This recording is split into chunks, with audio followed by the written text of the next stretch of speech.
Hello and welcome. This is Notibot ENG. In a week marked by controversy and unexpected decisions, world leaders have made headlines for all the wrong reasons. Ghislaine Maxwell's pardon bid has been rejected.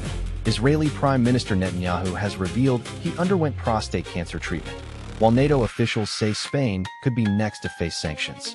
Additionally, leaked documents suggest the UK will maintain its stance on the Falklands dispute, and Tokyo is taking an unusual approach to combat rising energy costs. We'll break down these stories and more in our news recap.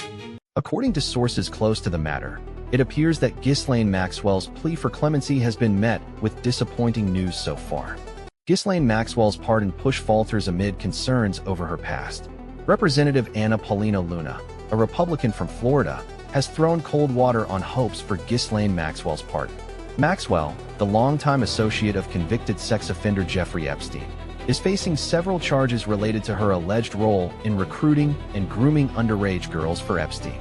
Luna appeared on News Nation's Cuomo program to address concerns about giving Maxwell a pardon. She stated unequivocally that she does not believe Maxwell will receive a pardon.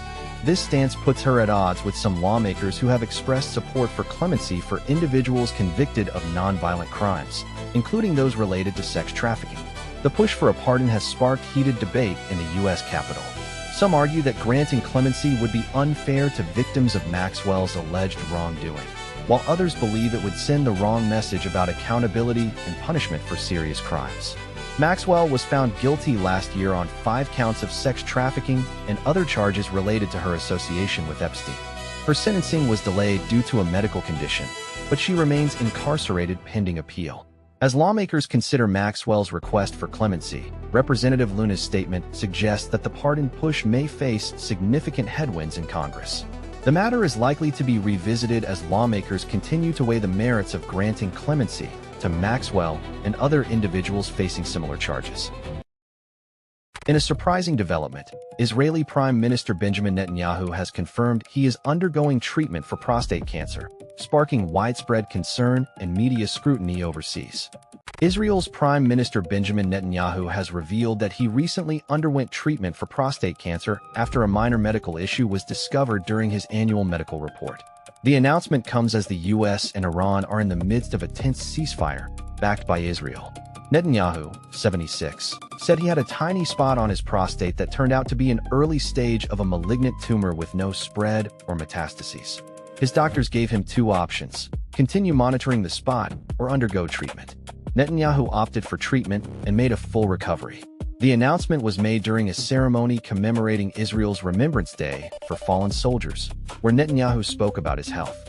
He stated that he wanted to share that I am healthy and in excellent physical condition, but also wanted to address the issue immediately.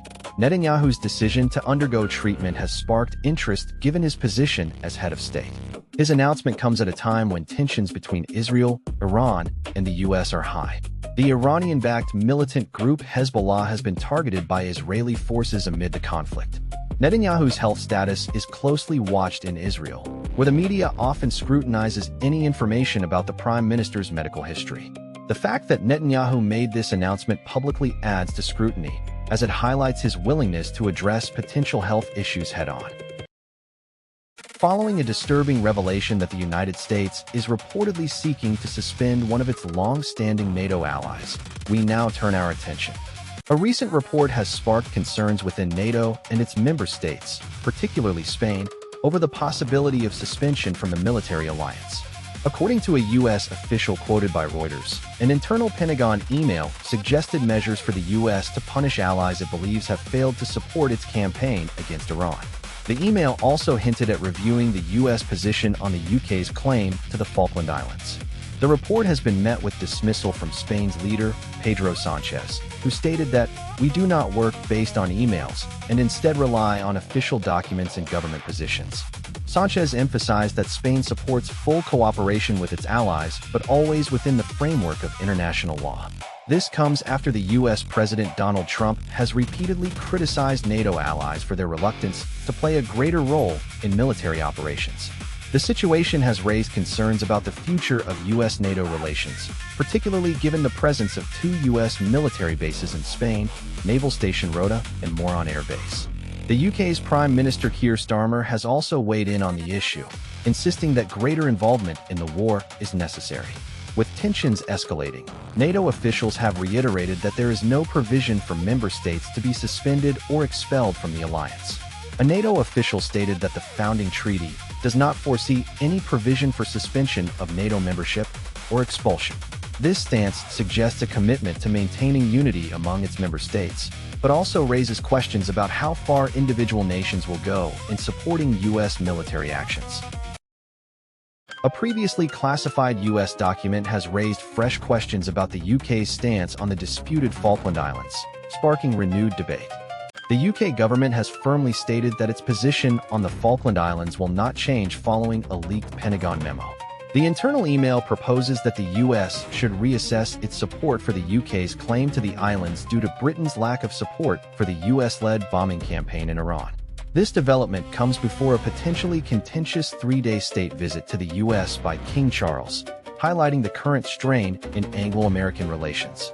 The memo suggests that the US could review its policy of endorsing European claims to imperial possessions, including the Falklands, which were the subject of the 1982 war between Britain and Argentina. The UK government has rejected the proposal, with Prime Minister's spokesperson stating that the UK's position on the Falkland Islands is long-standing and unchanged. The spokesperson emphasized that sovereignty rests with the UK and that the island's right to self-determination is paramount. This response underscores a rapid decline in the tone of Anglo-American relations in recent weeks. The leaked memo was deliberately designed to provoke a reaction from the UK, where memories of the war linger. Britain recaptured the Falklands in June 1982 after a 74-day conflict that resulted in the deaths of 255 British servicemen and civilians, as well as 649 Argentinians and 3 Falkland Islanders.